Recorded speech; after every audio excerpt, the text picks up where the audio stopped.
Hi hello friends, എല്ലാ കൂട്ടുകാർക്കും ഇന്നത്തെ എപ്പിസോഡിലേക്ക് സ്വാഗതം.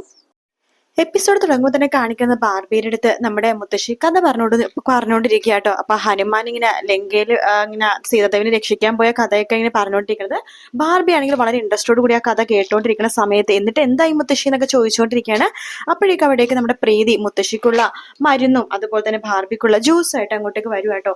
ശേഷം പറയുന്നുണ്ട് മുത്തശ്ശി, അതേ മരുന്ന് കഴിക്കാൻ സമയമായി, ഇന്ന മരുന്ന് കഴിക്കുക എന്ന് പറയുമ്പോഴേക്കും ബാർബി പറയണ്ടോ, സ്റ്റോറി നല്ല ഇൻട്രസ്റ്റിംഗ് ആയിട്ട് വരുമായിരുന്നു, അപ്പോഴേക്കും വന്നു എന്ന് പറയാണ്.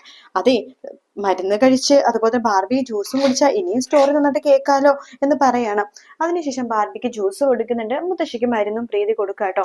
അങ്ങനെ മരുന്നും കഴിച്ച് നമ്മുടെ ബാർബി ജ്യൂസ് കുടിക്കുന്ന സമയത്ത് അവിടേക്ക് ആകാശ് വരുവാണ്. ഹലോ മൈ ഡിയർ ബാർബി, ദേ നോക്ക്, ഞാനൊരു സർപ്രൈസ് കൊണ്ടുവന്നിട്ടുണ്ട്. സർപ്രൈസോ, അതെന്താ ചോദിക്കുമ്പോഴേക്കും ഇന്നലെ ബാർബി പറഞ്ഞില്ലേ മൂവിക്ക് പോകണമെന്ന്, ഞാൻ ടിക്കറ്റ് ബുക്ക് ചെയ്തിട്ടുണ്ട്, ലാസ്റ്റ് തന്നെ 3 ടിക്കറ്റ്. അതെയോ, oh you are very nice my എന്നൊക്കെ ഇങ്ങനെ പറയാട്ടോ. അതിനുശേഷം ബാർബി പറയണ്ടേ, അല്ല ഒരു ടിക്കറ്റ് എനിക്ക്, ഒരു ടിക്കറ്റ് മിസ്റ്റർ എക്ക്, അപ്പൊ ഒരു ടിക്കറ്റ് ആർക്കാ എന്ന് പറയുമ്പോഴേക്കും നമ്മുടെ ആകാശ് പ്രീതിയുടെ മുഖത്തേക്ക് നോക്കാട്ടോ. അപ്പൊ ബാർബി പ്രീതിനെ നോക്കുന്നുണ്ട്.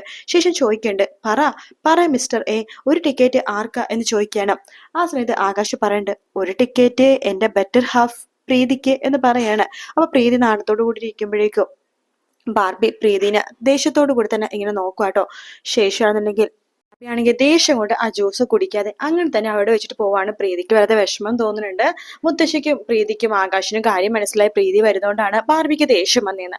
അങ്ങനെ പ്രീതി വിഷമിച്ച് അങ്ങനെ നിൽക്കുവാണ്. ശേഷം കാണിക്കണം നമ്മുടെ ശ്രുതിയാണെന്നുണ്ടെങ്കിൽ അമ്മേനെ ഫോൺ വിളിച്ച് പറയുന്നുണ്ട്, അമ്മേ ഞങ്ങള് അങ്ങോട്ട് വരാൻ വേണ്ടി തീരുമാനിച്ചിട്ടോ. അപ്പൊ നീയല്ലേ പറഞ്ഞത് 1 മണിക്കൂർ പോലും നിനക്ക് സമയമില്ലെന്ന്. അതെ, പക്ഷെ ഞാൻ ഈ കാര്യം അദ്ദേഹത്തോട് പറഞ്ഞു, അദ്ദേഹത്തിന് സമ്മതം അവിടെ വന്ന് നിൽക്കാനായിട്ട്. സത്യമാണോ മോള് നീ പറയണത്? അതേമേ സത്യ, ഞങ്ങളെ എപ്പോ വരുന്നുള്ള കാര്യം രാത്രി വിളിക്കുമ്പോ പറയാവേ എന്ന് പറഞ്ഞിട്ട് ശ്രുതി ഫോൺ വെക്കുവാണ്. നമ്മുടെ അമ്മക്കും ഭയങ്കര സന്തോഷമാണ്. രാത്രി ആകുമ്പോഴേക്കും ശ്രുതിയുടെ ബാഗൊക്കെ കട്ടിലെ പുറത്ത് വെച്ചിരിക്കുക കേട്ടോ. അശ്വിൻ പണി കഴിയുമ്പോഴേക്കും ബാഗ് കാണുവാണ്. ഇതെന്താ ഈ ബാഗ് അവിടെ ഇവിടെ വെച്ചേക്കണത് എന്ന് ചോദിക്കുകയാണ്. അപ്പോഴേക്കും ശ്രുതി എന്ന് പറഞ്ഞ് വിളിക്കുന്നുണ്ട്, സ്വാമി വന്നോ, എന്തിനാ നിന്റെ ബാഗ് എടുത്ത് നീ ഇവിടെ വെച്ചിരിക്കണത്? അതോ ഞാനേ പോകുവാണെന്നു. എവിടെ നിന്നാണോ വന്നത് അവിടേക്ക് തന്നെ. ശ്രുതി ഞാൻ പലവട്ടം പറഞ്ഞു, 6 മാസത്തെ ടൈം, അതിനുള്ളിൽ നിനക്ക് എവിടെയും പോകാൻ പറ്റില്ല, അത് കഴിഞ്ഞിട്ട് നിനക്ക് എന്ത് വേണമെങ്കിലും ചെയ്യാം, പക്ഷെ ഇപ്പൊ നീ എവിടെയും പോകാൻ ഞാൻ സമ്മതിക്കില്ല എന്ന് പറയാണ്. അതിന് ഞാൻ ഒറ്റയ്ക്കല്ലല്ലോ പോകുന്നത്, പിന്നെ എന്റെ കൂടെ എന്റെ സ്വാമി ഉണ്ടല്ലോ, നിനക്കെന്താ വട്ടാണോ? ഞാനൊന്നും നിന്റെ കൂടെ ഒരിക്കലും വരില്ല. അതെ, ഞങ്ങൾ രണ്ടുകൂടെ ഒരുമിച്ച് പോകാന്ന് ഞാൻ അമ്മയടുത്ത് പറഞ്ഞിരിക്കണത്. ആരുടെ വേണ്ട നീ അമ്മയടുത്ത് അങ്ങനെയൊക്കെ പറഞ്ഞത് എന്ന് അശ്വിൻ ചോദിക്കുകയാണ്. ആ സമയത്ത് മുത്തശ്ശിയും അഞ്ജലി അങ്ങോട്ടേക്ക് വരുന്നുണ്ട്. എന്താ കുഞ്ഞാൻ ചോദിക്കുമ്പോ മുത്തശ്ശി, എനിക്ക് ഇവളുടെ കൂടെ മാറി പോവാൻ പറ്റുമൊന്നുമില്ല എന്ന് പറയാണ്. അതെങ്ങനെ ശരിയാകും കുഞ്ഞാ, കല്യാണം കഴിഞ്ഞ ഭാര്യ വീട്ടിൽ 2 ദിവസം പോയി നിൽക്കണം എന്നുള്ളത് നാട്ടുമര്യാദയല്ലേ? ദേ പ്രീതി ആകാശൊക്കെ 2 ദിവസം അവിടെ പോയി നിന്നതാണല്ലോ, പിന്നെ നിങ്ങൾക്ക് നിന്നാ എന്താ കുഴപ്പം? മുത്തശ്ശി, എനിക്ക് എടുപ്പത് പണിയുണ്ട്, പോയി നിൽക്കാൻ പറ്റുന്ന സാഹചര്യമൊന്നുമല്ല എനിക്ക്, പിന്നെ ഒരാഴ്ച നിൽക്കാൻ പറ്റുന്ന സാഹചര്യമൊക്കെ ഉണ്ടാക്കാനൊക്കെ പറ്റും. വാട്ട്, ഒരാഴ്ചയോ? മുത്തശ്ശി, ഇത് ഒരിക്കലും നടക്കില്ല കേട്ടോ എന്ന് പറയാണ്. എന്തുകൊണ്ട് നടക്കില്ല? നോക്ക് കുഞ്ഞ, ശ്രുതി ഇവിടെ കല്യാണം കണ്ട് എത്ര ദിവസമായി വന്ന് നിൽക്കുന്നത്, അവൾ എപ്പോഴെങ്കിലും അവളെ വീട്ടിൽ പോയി നിൽക്കണ ആഗ്രഹം കാണും നിന്നോട് പറഞ്ഞിട്ടുണ്ടോ? നീ കല്യാണം കഴിഞ്ഞ് വന്ന പെണ്ണുങ്ങൾ ഭർത്താവ് വീട്ടിലങ്ങോട്ട് നിന്നോളണം, സ്വന്തം വീട്ടിൽ നിൽക്കാൻ പാടില്ല. ഇതൊക്കെ എന്ത് മര്യാദ കുഞ്ഞ, ഇതിങ്ങനത്തെ വൃത്തികെട്ട ചിന്താഗതിയാണോ നിന്റെ എന്ന് അഞ്ജലി ചോദിക്കാണ്. ചേച്ചി, അതല്ല ചേച്ചി, വേണ്ട, എന്തായാലും നീ ഇല്ലാതെ ഒറ്റയ്ക്ക് അവൾക്ക് പോകാൻ പറ്റില്ല. നിനക്ക് സുഖമില്ലാതിരിക്കുന്ന ഈ സമയത്ത് അവിടെ പോയാലും അവൾക്ക് സമാധാനം ഉണ്ടാവില്ല. അതുകൊണ്ട് നീയും ഇവളും കൂടി എന്തായാലും പോയേ പറ്റൂ.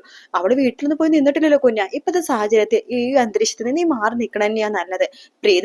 ശ്രുതി തന്നെയാ ഈ ഐഡിയ ഞങ്ങൾക്ക് പറഞ്ഞു തന്നത് എന്ന് പറയുമ്പോഴേക്കും ശ്രുതിയുടെ മുഖത്തേക്ക് അശ്വിൻ നോക്കുവാട്ടോ. അതിനുശേഷം മുത്തശ്ശി പറയുന്നുണ്ട്, ശരി പോവാം, പക്ഷെ ഇന്ന് പോവില്ല, നാളെ എങ്ങാനും പോകാം എന്ന് പറയുമ്പോഴേക്കും മുത്തശ്ശി പറഞ്ഞു, മതി, നാളെ പോയാൽ മതി. രാമ എന്ന് പറഞ്ഞിട്ട് വിളിക്കുകയാണ്. എന്താ മുത്തശ്ശി? അതെ, ഈ ബാഗും സാധനങ്ങളൊക്കെ തിരിച്ചെടുത്ത് ഇവരുടെ റൂമിലേക്ക് തന്നെ കൊണ്ടു വെച്ചോളൂ, കാറിൽ വെച്ച ബാഗും സാധനങ്ങളൊക്കെ അവർ നാളെ പോകുന്നുള്ളൂ. ഓ ശരി എന്ന് പറഞ്ഞിട്ട് രാമേട്ടൻ സാധനങ്ങളൊക്കെ എടുത്ത് അവരുടെ റൂമിലേക്ക് തന്നെ കൊണ്ടുവെക്കാൻ വേണ്ടി പോവാട്ടോ. അഞ്ജലി മുത്തശ്ശിയും അവിടുന്ന് പോയി കഴിയുമ്പോഴേക്കും ശ്രുതി നമ്മുടെ അശ്വിനോട്, അതെ സ്വാമി എന്ന് പറയാൻ അശ്വിൻ വിരലെടുത്ത് ശ്രുതിയുടെ ചുണ്ടിലേക്ക് വെക്കുവാണ്. ദേ, ഞാൻ നിന്റെ കൂടെ വരാൻ വേണ്ടി സമ്മതിച്ചു, അതെന്റെ മുത്തശ്ശിക്കും അഞ്ജലി ചേച്ചിക്കും വേണ്ടി മാത്രമാണ്, അതിന്റെ ഷാമി കീമി എന്ന് പറഞ്ഞിട്ട് എന്റെ പുറകെ നടക്കേണ്ട കാര്യമൊന്നുമില്ല എന്ന് പറഞ്ഞിട്ട് അശ്വിൻ അവിടെ നിന്ന് പോവാണ്. ശ്രുതിക്കാണെങ്കിൽ ആകെ ചിരി വരുവാട്ടോ. അതിനുശേഷം കാണിക്കുന്നത് മനോരമേനെയാണ്. മനോരമ ആകെ സന്തോഷത്തിലാണ്. അപ്പൊ മോഹനേട്ടൻ ചോദിക്കണ്ടേ, എന്താ മനോരമ നീ ഭയങ്കര സന്തോഷത്തിലാണല്ലോ? എങ്ങനെ സന്തോഷിക്കാതിരിക്കും മോഹനേട്ടാ, എങ്ങനെ സന്തോഷിക്കാതിരിക്കും? എന്തു പറ്റി? അതെ, നമ്മുടെ കുഞ്ഞിനും ഡ്യൂപ്ലിക്കേറ്റ് മരുമകളും കൂടിയിട്ടേ വീട്ടിലേക്ക് പോവാ, സ്വന്തം വീട്ടിലേക്ക്. ഒരാഴ്ചത്തേക്ക് ഇവിടെ സമാധാനം ഉണ്ട്. ഓ, അതാണ് ഇത്ര വലിയ കാര്യം. അവരുടെ വീട്ടിൽ പോണേന് ഇപ്പൊ നിനക്ക് എന്താ പ്രശ്നം? അല്ല, കുറച്ചു ദിവസം സമാധാനം ഉണ്ടാവുമല്ലോ. ഓ, അപ്പൊ കുഞ്ഞിന് ഇവിടെ ഇല്ലാത്തത് നിനക്ക് സമാധാനമാണെന്നാണോ പറഞ്ഞത്? എന്റെ മോഹനേട്ടാ, കുഞ്ഞിന്റെ കാര്യമല്ല പറഞ്ഞത്, അവളുടെ കാര്യം, ആ ഡ്യൂപ്ലിക്കേറ്റ് മരുമകളുടെ കാര്യം. അവൾ ഇവിടെ നിന്ന് പോയി കഴിഞ്ഞാൽ ഒരു സമാധാനം ആവുമല്ലോ. പിന്നെ അവളുള്ളതാ എന്റെ മരുമകൾക്ക് ഒരു തണ്ട്. അവള് പോയി കഴിഞ്ഞാൽ അവളുടെ തണ്ടം കൂടെ കുറഞ്ഞോളും. ഓ, നിന്റെ ഒരു സ്വഭാവം. അവരവിടെ പോയി നിക്കട്ടെ മനോരമേ. ആ, അച്ചി വീട്ടിലെ അന്തി ഉറങ്ങാൻ പോവല്ലേ? അച്ചി ഇവിടെ ഒന്നും പറയില്ലേ മനോരമേ? അവരുടെ വീടല്ലേ അത്. അവിടെ അവിടെ അശ്വൻ പോയി നിൽക്കണേ എന്താ കുഴപ്പം? അതിലെന്താ തെറ്റ്? ആ, മോഹനേട്ടാ, നിങ്ങൾ തന്നെ ഇങ്ങനെ പറയണം കേട്ടോ. നമ്മുടെ കല്യാണം കഴിഞ്ഞിട്ട് എപ്പോഴെങ്കിലും നിങ്ങൾ എന്റെ വീട്ടിൽ വന്നിട്ടുണ്ടോ? അങ്ങനെ വരാൻ പറ്റുന്ന സാഹചര്യം ആയിരുന്നില്ലല്ലോ മനോരമേ. നിന്റെ വീട്ടില് ശരിക്കും പറഞ്ഞാൽ നിൽക്കാൻ പറ്റുന്ന സൗകര്യവും സന്ദർഭവും ഒന്നും ഉണ്ടായിരുന്നില്ലല്ലോ. ഒരു കെട്ടിടത്തിന് ഉറപ്പില്ലാത്തൊരു സ്ഥലം ആയിരുന്നില്ലേ അത്? ചോറിനൊരു ചെറിയൊരു കൂരയായിരുന്നില്ല അത്. അത് നിൽക്കാൻ പറ്റുന്ന സാഹചര്യവും അല്ലായിരുന്നു. അന്നാണെങ്കിലും നിന്റെ അച്ഛൻ, നിന്റെ അമ്മയും ആങ്ങളെയൊക്കെ ആകെ പെട്ടിരിക്കണ അവസ്ഥ. പിന്നെ ഞാൻ എങ്ങനെ വന്ന് നിൽക്കും മനോരമേ? ആഹാ മോഹനേട്ടാ, അപ്പൊ നിങ്ങൾ എന്താ പറഞ്ഞത്? ആ, അത് തന്നെ. പക്ഷെ ശ്രുതിയുടെയും അതുപോലെ തന്നെ പ്രീതിയുടെ കാര്യം അങ്ങനെയാണോ? അവർക്ക് നല്ലൊരു വീടുണ്ട്, മരുമക്കളെ മക്കളെ വീട്ടുകാരെയൊക്കെ താമസിപ്പിക്കാനുള്ള സൗകര്യമുണ്ട്. അതുകൊണ്ട് പോയി നിന്ന കുഴല്. ഓ മൈ ഗോഡ്, നോക്ക് അശ്വിനെ പിന്തുണ നമ്മുടെ മകൻ ആകാശും. നോക്ക്, അവനെ റോൾ മോഡൽ ആക്കണതാ നമ്മുടെ മനോരമ. റോൾ മോഡൽ അല്ല, റോൾ മോഡൽ. എന്ത് മോഡലാണെങ്കിലും ആവട്ടെ. ദേ, അവന്റെ പിന്നാലെ അവനും പ്രീതിനെ കൊണ്ട് അങ്ങനെ പോയാലുണ്ടല്ലോ, രണ്ടു പെണ്ണുങ്ങളും തലയണ മന്ത്രക്കാരാ. കണ്ടില്ലേ കുഞ്ഞിനെ എങ്ങനെ ഇരുന്ന കുഞ്ഞിനെ അവൾ ആ രീതിയിൽ മാറ്റിയെടുത്തില്ലേ?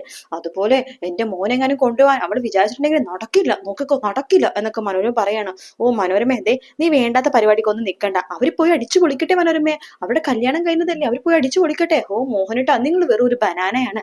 ബനാനയോ? അതെ, പഴം എന്ന് പറഞ്ഞിട്ട് മനോരമ അവിടുന്ന് പോകുക കേട്ടോ. ഓ, എന്തൊക്കെ കാണുന്ന ഈശ്വര എന്ന് മോഹനേട്ടൻ ഇങ്ങനെ വിചാരിക്കുന്നുണ്ട്. ശേഷം കാണിക്കണ നമ്മുടെ അമ്മേനെ അമ്മായിന്നാണ്. അവര് വീടൊക്കെ അടച്ചു തുടച്ച് വൃത്തിയാക്കാട്ടോ. അമ്മായി പറയണ്ട്, ദേ പ്രമീലെടുത്ത് വീട്ടിൽ നന്നായിട്ട് അടിച്ചു തുടച്ച് വൃത്തിയാക്കണം. ചെറിയ പൊടി പോലും പാടില്ല. അശ്വിൻ സാറിന്റെ സ്വഭാവം അറിയാലോ. ആ കുഞ്ഞിന്റെ സ്വഭാവം ഒരു പ്രത്യേക സ്വഭാവമാണ്. പൊടിയും പൊടിപടലും ഒന്നും പാടില്ല. പെട്ടെന്ന് അലർജിയൊക്കെ വരും. മാത്രമല്ല ഭയങ്കര നിർബന്ധ ബുദ്ധിയുള്ള ആളാണ്. അപ്പൊ അതുകൊണ്ട് എല്ലാം നോക്കണം. എന്നാലും രാധേ, അശ്വിൻ മോൻ വരാന്ന് പറഞ്ഞല്ലോ, ഞാൻ വിചാരിച്ചേ ഇല്ല വരുമെന്ന്. അതെങ്ങനെ വരാതിരിക്കും? അവന്റെ ഭാര്യയല്ലേ ശ്രുതി. അപ്പൊ ഭാര്യ ഭർത്താക്കന്മാരാകുമ്പോ ചിലപ്പോ ഇങ്ങനെ വന്നെന്നൊക്കെ ഇരിക്കും. ദേ, ഇത് കണ്ടില്ലേ പ്രമീളടത്ത്? ഇതേ മുമ്പ് ഇവിടെ നിന്നിരുന്ന ഒരു ടീച്ചർ മുമ്പ് ഇവിടുന്ന ഷാമോനല്ലേ? ഓ, ആ എണ്ണംകെട്ടയുടെ പേരിന്റെ കൂടെ മോന്ന് ചേർത്ത് വരുവാണല്ലോ. ഷൊത്തു എന്ന് പറയാണ് അമ്മായിട്ട് പറയട്ടെ. ആ ശ്യാം എന്ന് പറഞ്ഞ എണ്ണം കിട്ടവനില്ലേ, അവന് മുമ്പ് ഇവിടെ ഒരു ടീച്ചർ അമ്മയാണ് നിന്നിരുന്നത്. ടീച്ചർ അമ്മയുടെ പോണ സമയത്ത് ഇവിടെ വെച്ചിരുന്ന കൂളറായത്. അന്ന് ഇതിന്റെ ഉപയോഗമൊന്നും എനിക്ക് അറിയില്ലായിരുന്നു. ഇപ്പോഴത്തെ ഇതൊരു ആവശ്യം വന്നത്. ഇത് എങ്ങനെയാണോ വർക്ക് ആക്കിപ്പിക്കണത്? ആ നോക്കാം എന്നൊക്കെ പറഞ്ഞ ആ കൂളറിന്റെ പൊടിയൊക്കെ നമ്മുടെ അമ്മായി കളയാട്ടോ. നമ്മുടെ അമ്മ പറയുന്നുണ്ട്, ഹോ എന്തോ വല്ലാതെ ടെൻഷൻ പോലെ അവര് വരുന്നു എന്ന് കേട്ടിട്ട്. അതിനെന്തിനാ ടെൻഷൻ അടിക്കണത്? നമുക്ക് നോക്കാന്നേ, അവരെ പറ്റുന്ന പോലെ നമുക്ക് നോക്കാം. ആ അശ്വിൻ കുമാർ ഇവിടെയൊക്കെ നിക്കോ? ആ നിക്കോന്നല്ലേ ശ്രുതി പറഞ്ഞത്? ഒരാഴ്ച നിക്കോന്നല്ലേ പറഞ്ഞത്? നിക്കുമായിരിക്കും എന്നിങ്ങനെ പറയാണ്. അപ്പൊ അവര് ഭയങ്കര സന്തോഷത്തിലാണ്, ടെൻഷനുണ്ട്. അപ്പൊ ആ ഒരു ഭാഗത്തോടെ എപ്പിസോഡ് തീരുന്നത്. വീഡിയോ ഇഷ്ടപ്പെടുകയാണെങ്കിൽ ലൈക്ക് ചെയ്യാനും സബ്സ്ക്രൈബ് ചെയ്യാനും കമന്റ് ചെയ്യാനും മറക്കല്ലേ. മറ്റൊരു വീഡിയോ ആയിട്ട് കാണാം friends. Take care, bye bye.